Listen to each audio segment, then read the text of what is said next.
Hello students, welcome to I exam B.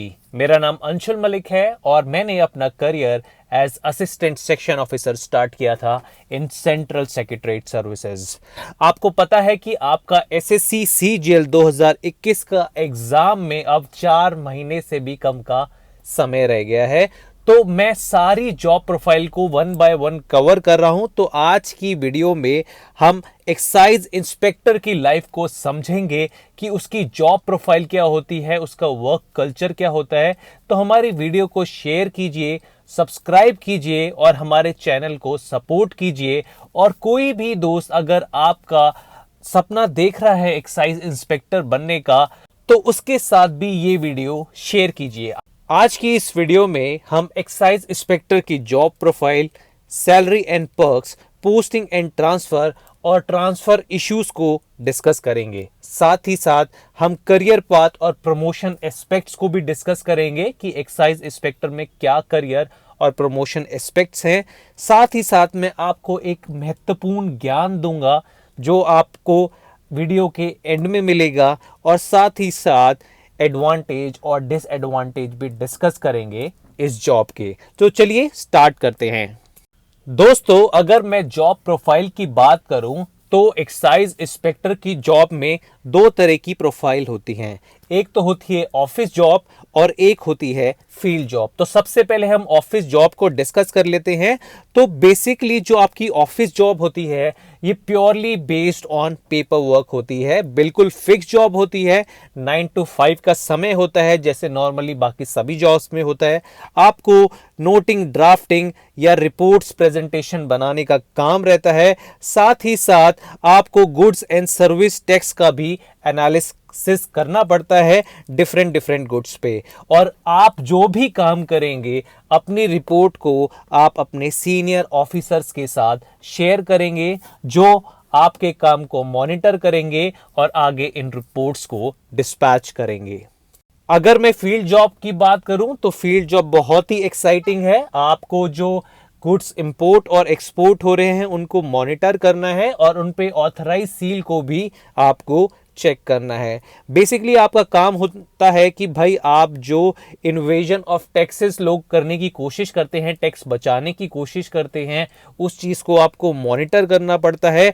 Heavy workload बिल्कुल होता है क्योंकि आपको स्मगलिंग भी रोकने का मौका मिलता है। साथ ही साथ आपको लेट नाइट भी काम करना पड़ सकता है और आपको रेड में शामिल होने का भी मौका मिल सकता है, जहां पर आप जो लोग टैक्स बचाते हैं या फिर झूठा दिखाते हैं उनको आपको पकड़ना होता है। हाई रिस्की जॉब है बिकॉज यहाँ पर आपकी एक गलती आपके पूरे करियर को डिस्ट्रॉय कर देगी। तो आपको ऐसे कोई भी गलती नहीं करनी है। अपने इनिशियल ईयर्स में आपको जॉब को समझना है और उसके बाद अकॉर्डिंगली एक्ट करना है। दोस्तों, अगर मैं सैलरी की बात करूं तो सैलरी एंड पर्क्स बहुत ही डिसेंट है। आपको लगभग 60,000 के पास सैलरी मिल जाती है। साथ ही साथ आपको कुछ अलाउंसेस भी मिलते हैं, जैसे आपको मोबाइल बिल की सुविधा मिलती है, पेट्रोल अलाउंस मिलता है अगर आप फील्ड जॉब में है। साथ ही साथ आपको एचआरए मिलता है अगर आप गवर्नमेंट क्वार्टर में नहीं रह रहे हो। साथ ही साथ आपको ट्रांसपोर्ट अलाउंस और डीएनएस अलाउंस भी मिलता है। तो डिसेंट पर्क्स है, तो वेल वर्थ जॉब होती है आपकी इंस्पेक्टर इन एक्साइज की। अगर मैं पोस्टिंग एंड ट्रांसफर की बात करूं तो भाई आपकी जो पोस्टिंग है ना वो आपके मार्क्स पे डिपेंड करेगी कि आप सीजीएल में कितने मार्क्स लेकर आए हो। और हमेशा याद रखना, टॉपर्स की चॉइस होती है इंस्पेक्टर इन एक्साइज, तो आपको मार्क्स तो ज़्यादा ही लाने पड़ेंगे। और साथ ही साथ दिल्ली बहुत ज़्यादा डिमांड में रहनी है, तो आपको कट ऑफ से हाई स्कोर करना है अगर आप दिल्ली चाहते हो तो। साथ ही साथ बहुत ज़्यादा हाई चांसेस हैं फील्ड जॉब में आप पोस्ट हो जाओ। आप एयरपोर्ट या कस्टम एरियाज में पोस्टेड हो सकते हो, तो इस चीज़ का भी आपको ध्यान रखना है।